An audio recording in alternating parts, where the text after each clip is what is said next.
Olá pessoal, estamos de volta aí para mais um vídeo sobre organizações sociais. Dessa vez o assunto é burguesia. Mas afinal aí, né, de onde veio a burguesia, quem é a burguesia que tanto se fala? A gente vai começar pelo início. Então, de onde teria surgido a burguesia? Bom, tudo começa na Idade Média. Como eu já falei em outros vídeos, na Idade Média, ou as pessoas viviam num feudo ou elas viviam num burgo ali na Europa, né? A burguesia surge na Europa. Então, vamos para o lugar onde a burguesia se origina, o burgo. Então, o burgo eram cidades, né? As cidades medievais que surgem mais para o final da Idade Média eram cidades que tinham um muro na volta, né? Então, as pessoas que habitavam os burgos, que eram as cidades com muros no seu entorno, eram chamadas de burgueses. Bom, como o sistema econômico, social, enfim, lá da Idade Média era o feudalismo, e o que caracteriza o feudalismo são as trocas, né, de um produto por outro, necessariamente, e não por dinheiro, né? Então a burguesia lá na Idade Média, na época do feudalismo mais forte, né, a gente vai ter uma burguesia que vai desempenhar tarefas diferentes que ela vai desempenhar quando começar a surgir o sistema capitalista. A burguesia que habitava os burgos medievais nada mais eram do que pessoas que praticavam, que desempenhavam atividades artesanais, né? Poderia ser um padeiro, poderia ser um alfaiate, um ourives, enfim, algum artesão que produzisse alguma coisa com suas próprias mãos, né? E que ele trocava por outras coisas, não necessariamente por dinheiro. Ao longo ali da Idade Média e mais pro final, né, a burguesia vai começar a organizar feiras medievais ali, onde os senhores feudais, as pessoas dos feudos e a burguesia vão começar a trocar produtos.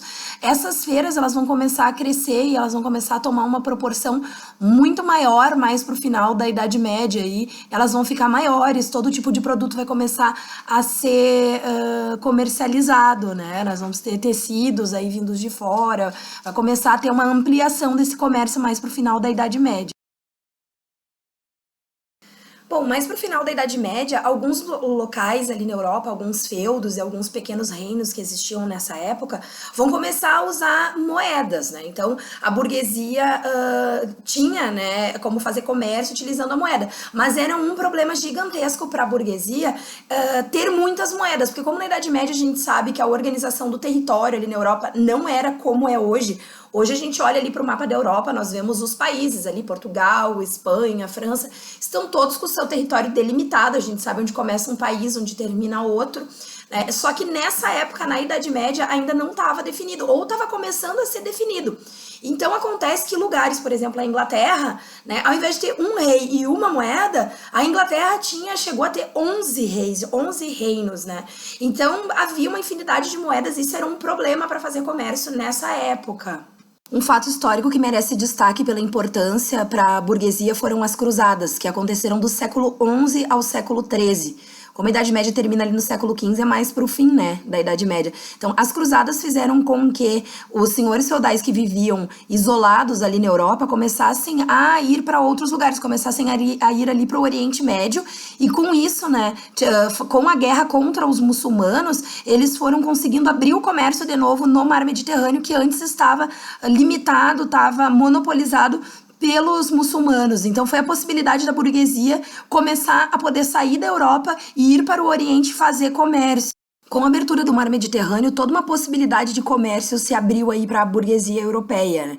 A possibilidade de poder comprar especiarias da Ásia, cravo, canela, pimenta, enfim, e tecidos, né, da China, enfim, todos esses produtos passaram a entrar na Europa e tornar altamente lucrativo esse comércio de longa distância que passou a existir, né, no final da Idade Média, que não existia antes.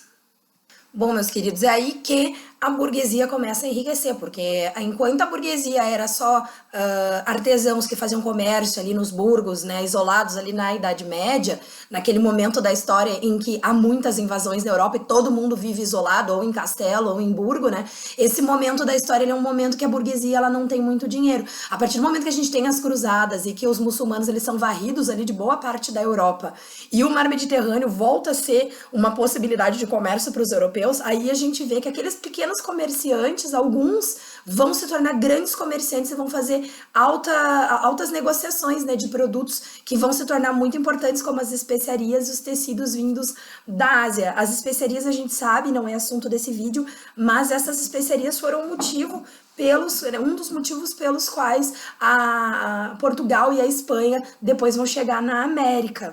Bom, tá aí tudo muito bem, a burguesia começa a enriquecer no final da Idade Média, alguns começam a virar banqueiros, né, em função da grande quantidade de moedas que tinha, alguns burgueses ficaram especializados em trabalhar com esse câmbio, ou com a possibilidade de poder, com o comércio de longa distância, uma pessoa não precisar movimentar dinheiro, tendo uma rede de bancos aí de burgueses banqueiros que vão facilitar a vida desses comerciantes. Só que nem tudo são flores nessa vida, né? Porque o comércio com a Ásia vai trazer a peste negra para a Europa, que vai dar uma desorganizada ali, mas não vai acabar com o comércio. Mas vai acabar mesmo, né, dificultando a vida dos senhores feudais, que aí no final da Idade Média começa a ter as brigas ali, as guerras de tronos, em que vão começar a surgir as primeiras monarquias. Bom, a peste negra acontece no século XIV, bem no finalzinho da Idade Média, que termina no século XV, e a peste negra também acontece junto com uma série de conflitos que estão acontecendo na Europa no final da Idade Média.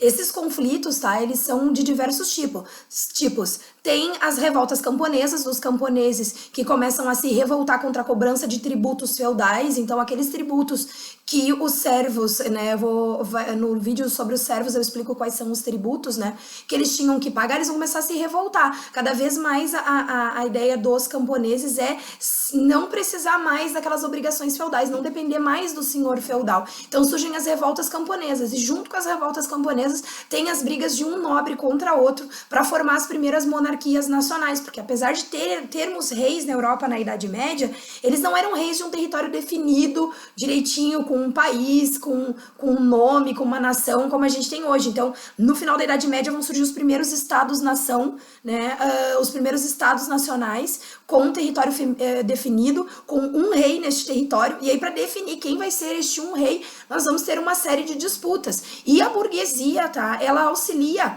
alguns nobres nessa disputa, porque para a burguesia, a gente tem que entender que é interessante que haja uma moeda só num país, porque isso facilita os negócios. É necessário também, né, é interessante que haja um país definido, com um rei definido, com um tipo de tributo definido, com um tipo de maneira de definir as medidas das coisas para facilitar o comércio. Então a burguesia ela vai auxiliar alguns nobres nessas lutas para definir quem vai ser o rei, né? Só que a gente vai ver que no momento que essas monarquias elas conseguem se firmar, que surge Portugal, que surge Espanha, que surge França, surge a Inglaterra, esses reis vão governar de forma absoluta e vão desagradar muito a burguesia, que vai ser, junto com os camponeses, as únicas classes sociais que vão pagar impostos. Então, durante a Idade Moderna, depois da Idade Média, a gente tem os países, tem os reis, mas a gente tem uma burguesia que está sendo explorada pela nobreza. Então, começa uma luta entre nobreza e burguesia, que aí vai surgir a Revolução Francesa, vai ter também a Revolução Inglesa, vai ter ali na Idade Moderna uma série de revoluções burguesas, porque daí a burguesia vai se revoltar e vai fazer com que os reis aceitem na marra que os burgueses não sejam os únicos a pagar impostos, né? Que os reis eles facilitem o comércio e não dificultem o comércio. Os reis que não entenderem isso, que continuarem governando de forma absoluta, sem um conjunto de leis que eles próprios vão ter que obedecer, em um estado que vai passar a ser laico, né? A burguesia vai defender um estado laico e não mais um estado religioso, aí os nobres, os reis que não entenderem isso, eles vão literalmente perder a cabeça. Foi o que aconteceu na Revolução Francesa, foi o que aconteceu na Revolução Inglesa, teve um rei que perdeu a cabeça, nós tivemos o rei Luís XVI e a rainha Maria Antonieta da França também que perderam a cabeça na guilhotina nessa luta contra a burguesia. Então, final da Idade Moderna, a gente tem várias revoluções burguesas, a burguesia vai agora também tomar o poder, ela não vai mais só trabalhar com o comércio, ela vai também ser parte do governo, coisa que não podia antes, enquanto a nobreza era absolutista. A partir desse momento da história, final da Idade Moderna e início da Idade Contemporânea, tá? A gente vai ver que a burguesia venceu, que o sistema capitalista, que era o sistema que a burguesia defendia, dia é o sistema que vai se consolidar na maior parte dos estados nacionais dos países que a gente vê aí hoje, né? Então a burguesia, no fim, venceu, a burguesia trouxe toda a tecnologia que a gente conhece hoje, né? Então no sistema capitalista e também no sistema socialista, tá? O comércio movimenta as coisas, o dinheiro movimenta as coisas e as tecnologias, elas são utilizadas para cada vez mais se poder acumular capital e se desenvolver melhor a sociedade. Então é isso, pessoal, sobre a burguesia. Espero que tenham gostado do vídeo, né? Até a próxima. Beijão!